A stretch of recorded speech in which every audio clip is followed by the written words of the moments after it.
Coming to you from Farmer Dave's world headquarters here in Drake, Massachusetts, I'm Stacey. And I'm Denise. And we're here to help you prepare your share.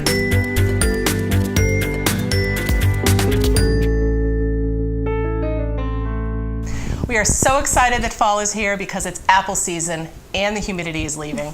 I am an apple fanatic. I always have a couple of apples with me wherever I go. They're my go-to snack.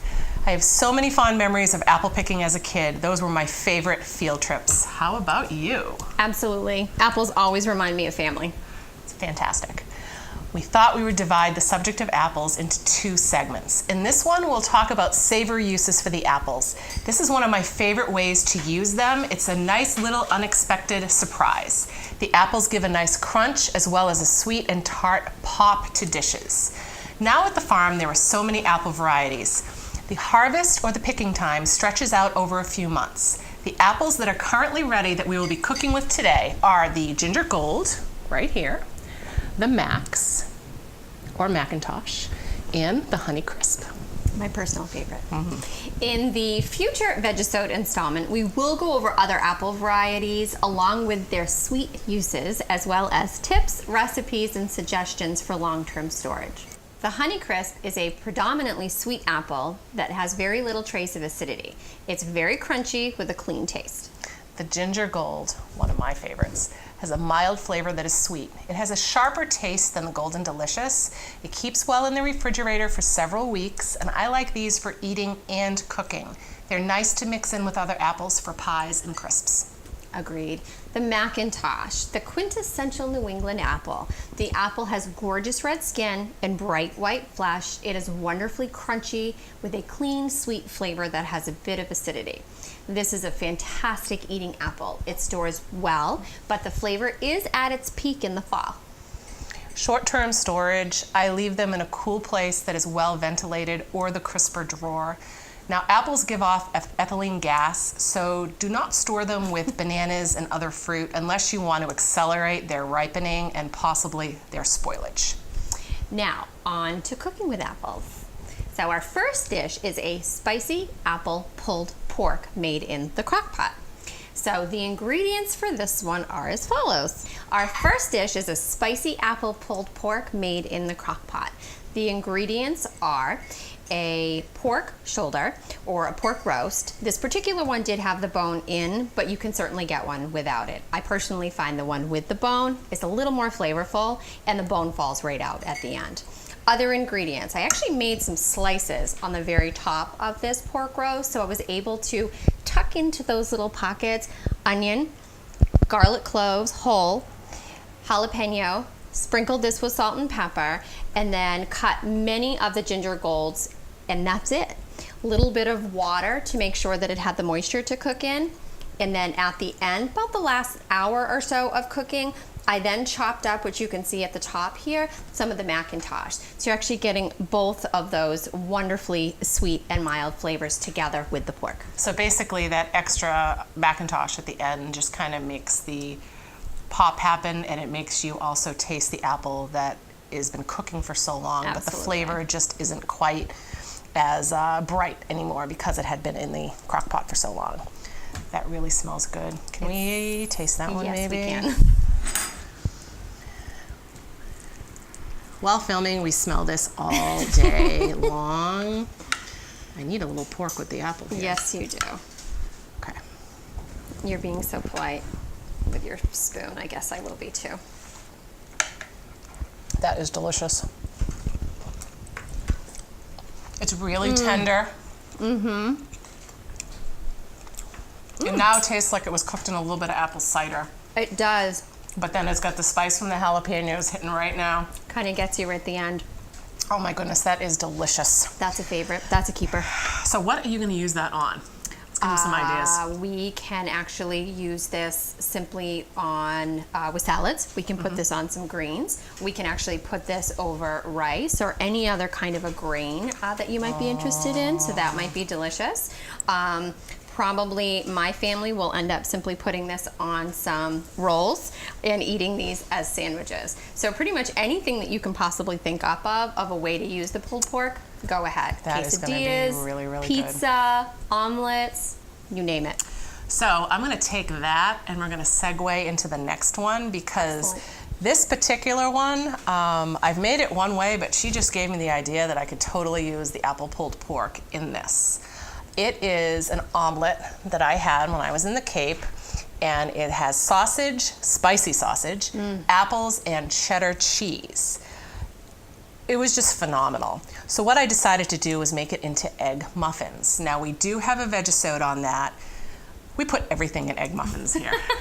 It's crazy. So I would, instead of doing the sausage, I would actually use the pulled pork as my meat. It's a great idea. I think it would be really, really good. So you're gonna preheat your oven to 375 degrees and spray your muffin tin really well. When you're working with eggs, they really have a tendency to stick. So spray the wells and spray around the wells. Good tip. 12 eggs, well beaten, with 1 to 2 cups of milk. Kind of judge how much you have there.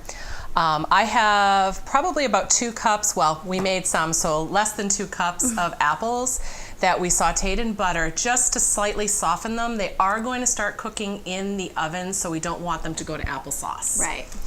This is a spicy sausage. We took it out of the casings and then cooked it. And then on top is some really super sharp cheddar cheese. So it's really, really delicious this way. We have a muffin tin, and what we did was divide all these ingredients out into the muffin tin so they're on the bottom. Then the beaten eggs you just ladle in, and you're gonna bring it up to probably about 3/4 of the way to the top. They are gonna puff up and over, so don't fill them all the way to the top. Then sprinkle the top with cheese. And I would say check them at about 15 minutes. Sometimes they can go to 20, but I find 15 minutes is probably good. If you get too far into 20, it may actually dry the eggs out. And then when you take them out, let them cool slightly. Have a butter knife, run it around the edges, and they should remove pretty easily when they're warm. So we're gonna taste like usual. Excellent.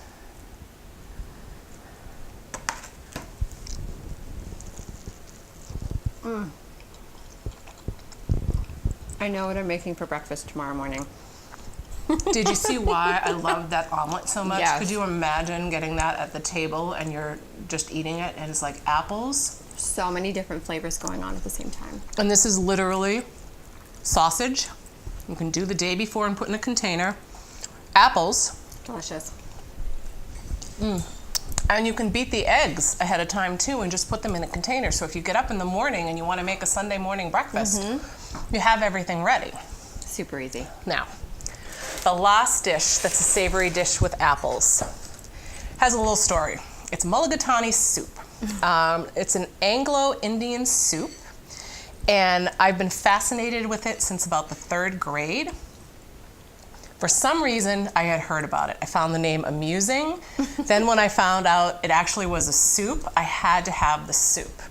So the ingredient list is a little bit long, but it's totally worth it because it really is a chop and drop right into a crock pot, or you can saute things if you want first and then transfer into the crock pot. Excellent. So would you like to tell us the I list? would love to. So we're going to need 2 cups of chopped carrots, 1 cup of chopped celery, 2 cups of chopped onion, 2 bay leaves, 4 cups of chicken stock, a half a cup of basmati rice, curry powder, about 4 teaspoons, really depends on your taste for curry powder, a teaspoon of salt, 1 tablespoonful of olive oil, 2 tablespoons full of butter. I also put in, now I'm heavy-handed with this on the apples because I love the flavor of the apples. So this has 4 cups of chopped apples in it. Then at the very end, once everything is cooked and tender, I put in a half a cup of heavy whipping cream, or if you don't want the dairy, you could use a can of coconut milk. That would be fine and would add just a little bit more of a flavor to it. And then thin it with some water, 2 to 4 cups, depending on how much broth you want. At the end, I also cooked a couple of chicken breasts that I shredded and I put chicken in it. So I just think it's pretty amazing. Do you want to taste? Yes. Want to see what it looks like? Yes, please. I think this would be great. So, take this off. That looks great. It's the other hard thing about working all day while we have these things cooking in the background. We're smelling them all day.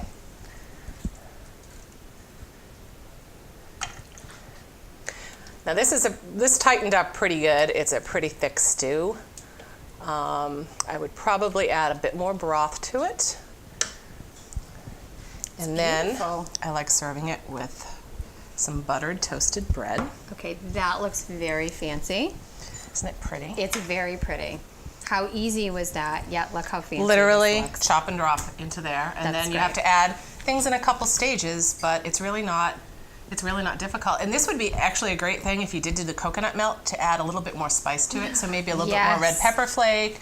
You could even though it's not traditional, put a jalapeno in there because you have the coconut, you have the heaviness of it to have that bright, spicy pop. I think it would be really, really good. I think that's wonderful. All right, Are we tasting going in? time.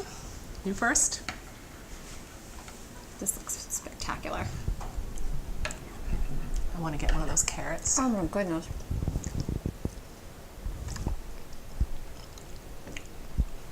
That is so good. So easy. Really so good. But imagine having that in the crock pot and even putting that in the thermos Oh, for school or for for school work. or to bring to It's work. nice and hearty and warming. Stick to your and ribs. It's totally stick to your ribs. It's Delicious. one of my favorite soups, you know. So we hope we gave you some ideas as far as apples go. There's not only sweet uses for apples, so you can put them in just about anything. So we hope you get out there with your family, make some memories, Absolutely. and go pick some apples.